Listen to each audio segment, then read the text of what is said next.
প্রতি বছর মহা সমারোহে রাজধানীর অভয়নগরে হয়ে থাকে পুথিবা লাই হারাউবা উৎসব। মণিপুরের সম্প্রদায়ের এই উৎসব হলেও সকল অংশের মানুষ এতে সামিল হন ব্যাপক উৎসাহ নিয়ে। এই বছর উৎসব শুরু হবে 20 জানুয়ারি। 5 দিন ব্যাপী উৎসব চলবে। শনিবার সাংবাদিক সম্মেলনে জানান আয়োজক কমিটির কর্মকর্তারা। সম্পাদক দীপক কুমার সিং জানান, 15তম পুথিবা লাই হারাউবা উৎসব আগরতলা অভয়নগর পুথিবা লাই হারাউবা মন্দিরে হয়ে থাকে এবং তিনি আরো কি বক্তব্য রেখেছেন এই বিষয়ে শুনবো একবার।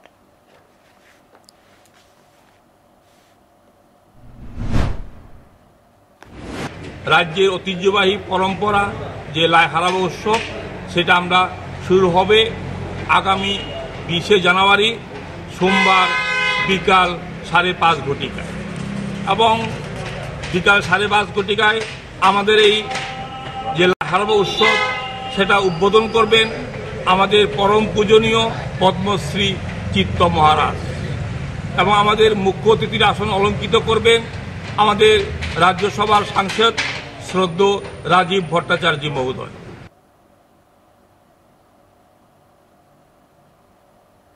মণিপুরীদের বিভিন্ন নৃত্য পরিবেশিত হবে। এছাড়াও মণিপুরীদের ঐতিহ্যবাহী খাবার থাকবে এই মেলায়। এখন সময় বিরতি, সঙ্গে থাকুন।